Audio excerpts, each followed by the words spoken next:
Olá, eu sou Maria Leda Débora Tavares, coordenadora da Biblioteca Salgado Filhos, da Escola de Referência de Ensino Médio Herém Santos Dumont, localizada na cidade do Recife, estado de Pernambuco.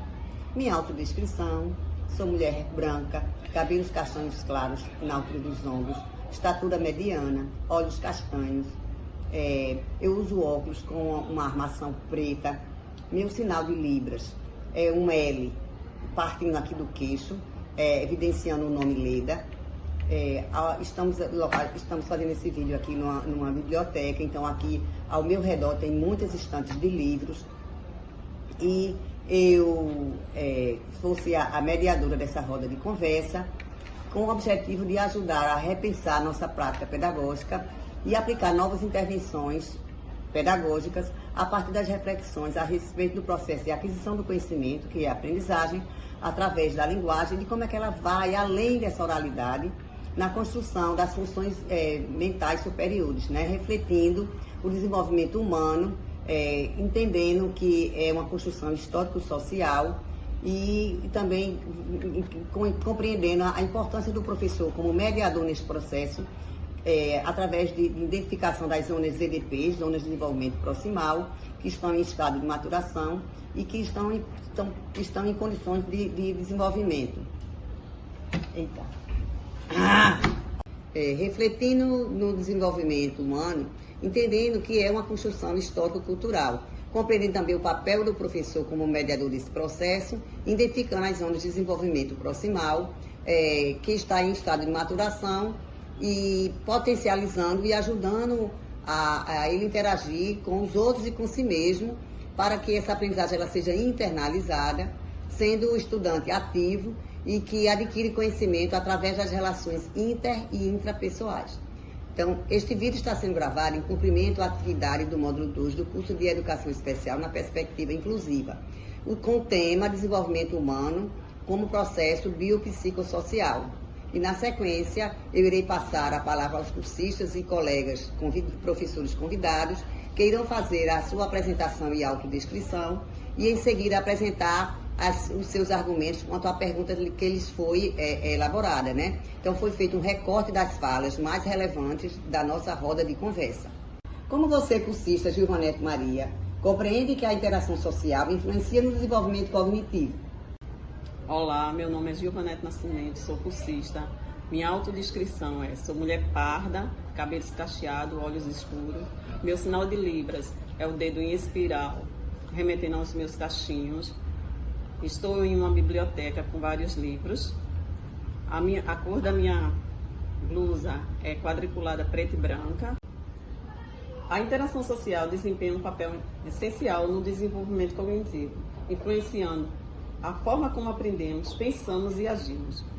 Interagimos com o mundo através da interação com outras pessoas e crianças e adultos, adquirindo novas habilidades, conhecimento e perspectiva, além de desenvolver aspectos importantes como a linguagem, a empatia e a resolução de problemas. Vygotsky enfatiza a importância da interação social no desenvolvimento cognitivo, defendendo que o aprendizado ocorre através da interação com outras pessoas e com o ambiente natural. As interações sociais estimulam o desenvolvimento das funções cognitivas como atenção, memória, raciocínio lógico e capacidade de planejamento.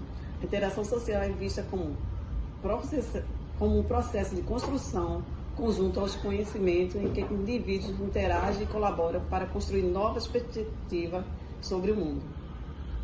Como exemplo, na nossa escola existe o acolhimento no começo do ano, existem as rodas de conversas, existem os grupos em sala de aula. Vou ouvir agora a professora Simone Lopes, considerando a dupla mediação semiótica, que é a representação simbólica e do outro. Então, ela vai argumentar qual o papel da linguagem na aprendizagem segundo Vygotsky. Olá, eu sou Simone Lopes, sou uma mulher, sou preta, estou vestindo uma camisa verde e o ambiente que eu estou é repleto de estantes e livros. Estou numa biblioteca, tenho os cabelos longos, olhos castanhos e me identifico como uma mulher preta. Para Vygotsky, a linguagem é um instrumento de mediação que permite a interação social, a construção de conceitos e a internalização de conhecimento. Na obra O Método Instrumental, de 1930, Vygotsky apresenta o signo como uma ferramenta psíquica que mediatiza.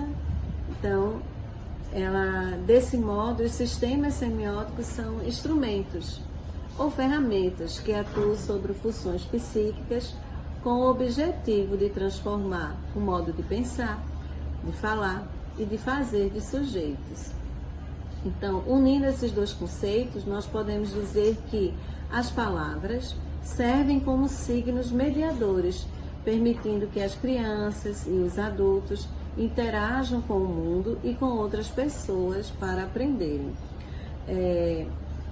Vygotsky, seguindo como exemplo, ele nos orienta que a linguagem, através do uso das palavras, não apenas expressa o pensamento, mas também estrutura e desenvolve.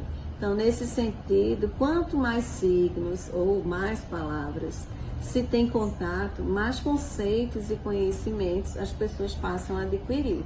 Foi isso que aconteceu com o meu aluno Ícaro, terceiro ano do ensino médio, que por tantos modelos de palavras e questões subjetivas, ele conseguiu fazer o Enem sem muitas dificuldades, conseguindo alcançar a habilidade da leitura subjetiva e também da escrita criativa, que era uma das habilidades mais complexas para ele, que era um aluno autista e que se destacou na prova do Enem. Ele participou da última versão do Enem e alcançou uma média possível para acessar uma universidade.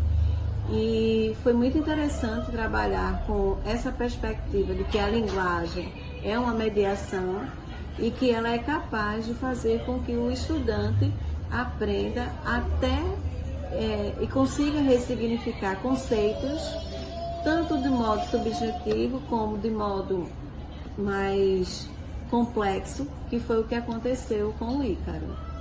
Importante é entendermos a respeito da AZDP. Vamos deixar que a professora Cília Botelho nos fale a respeito de como a Zona de Desenvolvimento Proximal pode ser aplicada pelo professor, que é o mediador do processo de aprendizagem, em suas práticas educacionais, em especial aos estudantes deficientes. Oi, eu sou a professora Cília Botelho, sou professora do Estado, uma professora da Escola de Referência Santos Dumont, que se encontra no Recife, capital de Pernambuco. Eu sou professora branca, de cabelos longos, castanhos. Meu sinal de Libras é assim, para cabelos compridos. E agradeço esse convite para fazer parte dessa entrevista. Leda, conversando comigo, pediu para que eu falasse um pouco sobre a minha experiência com alguns alunos, que já trabalhei e que trabalho atualmente, tá? Principalmente sobre a zona de desenvolvimento proximal. Como é que isso pode ser aplicado em sala de aula, a partir desse mediador.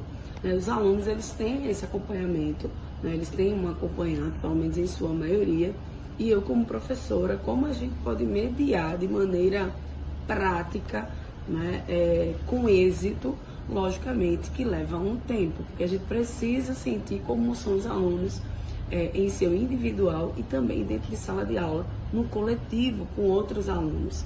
Então, nós não só fazemos, obviamente, atividades adaptadas ou provas adaptadas, mas tem o pré, o antes disso. Então, é aquele convívio, é o conversar, é o dialogar, tentar aproximação, entender primeiro como é este aluno, juntamente com o seu acompanhante, palavras mais adequadas que eles entenderiam no meu decorrer da aula, sempre me dirigir a ele olhando para ele, não só quando eu chego dando um bom dia, mas no próprio decorrer da aula, tentar interagir, ser um aluno alfabetizado, fazer a leitura juntamente com os outros alunos, seja individualmente, coletivamente ou coletivamente, também mediar de maneira que ele possa se sentir incluso na sala de aula. E em especial, um dos nossos alunos, que eu estou esse ano, ele chegou muito tímido.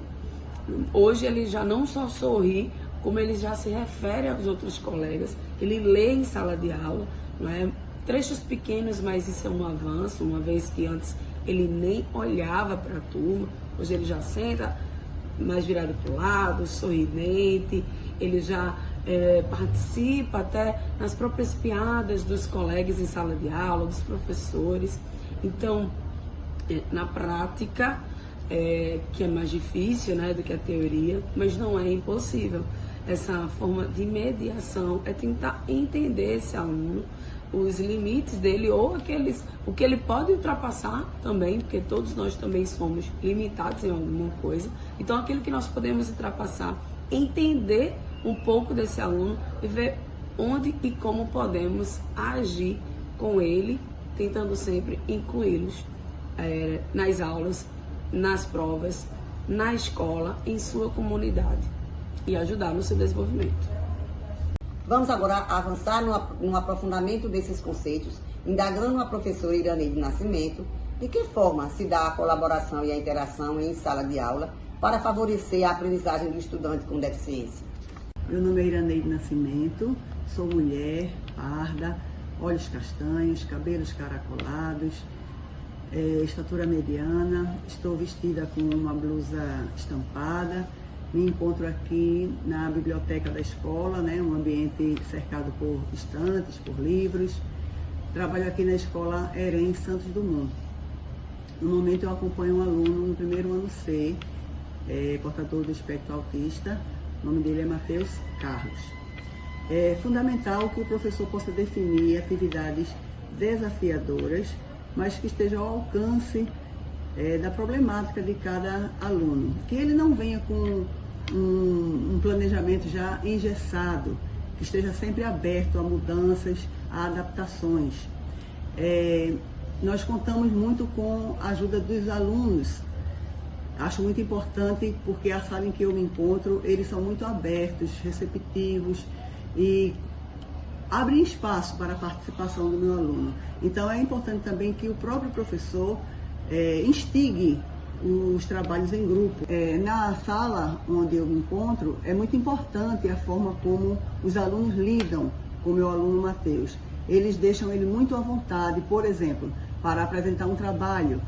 É incrível como todos ficam em silêncio, muito mais do que em todos os outros momentos, muito mais quando todos os professores pedem atenção, eles fazem isso por Matheus. É uma atitude assim bem respeitosa, que eu admiro e que é necessário, né? Outra coisa também é que o professor não se atenha apenas à cultura do ambiente, do local, que ele considere o que o aluno já traz na sua bagagem de casa, no que ele traz da sua vida pessoal, da sua forma, da constituição familiar que ele já tem e das suas experiências mesmo para facilitar a aprendizagem. No final de cada bimestre, eu procuro cada professor para que a gente veja junto o que mais facilitou essa interação, esse aprendizado e para que seja melhor aproveitado no próximo bimestre. Sendo fundamental o desenvolvimento dos processos mentais superiores na teoria interacionista cultural, perguntamos à cursista professora Maria Iranisa de que maneira a cultura e o contexto social afetam a aprendizagem e o desenvolvimento dos processos mentais superiores. Meu nome é Maria Iranisa de Souza. Dentro da comunidade surda eu tenho um sinal, que é a configuração da mão em F, encostando no queixo e fazendo essa volta aqui. Sou professora do Ensino Fundamental 1, atualmente estou no 5º ano. E dentro da minha sala de 5º ano, eu tenho 6 crianças com deficiência. Eu tenho um surdo, 4 TEA, um ADI e um TDAH. E de que maneira a cultura e o contexto social afetam o aprendizado e o desenvolvimento dos processos superiores? Segundo Vygotsky, ninguém é uma ilha, ninguém aprende sozinho. Então a gente precisa dessa interação para que a gente possa ter um aprendizado solidificado. Resumindo isso aí, eu posso dizer que a aprendizagem é um processo social e cultural. E os processos mentais superiores são construídos com base nas interações e nas ferramentas culturais disponível no ambiente do indivíduo. Então, ele precisa ter contato com culturas diferentes, convivências diferentes, para que esse aprendizado ele seja solidificado. Não se aprende apenas para as provas, se aprende para a vida, se aprende para um contexto familiar, social. Então, quando o Vygotsky ele explica que nenhum ser aprende sozinho, a gente tem que levar em consideração que essas diferenças dentro da sala de aula aprimoram o conhecimento dos alunos.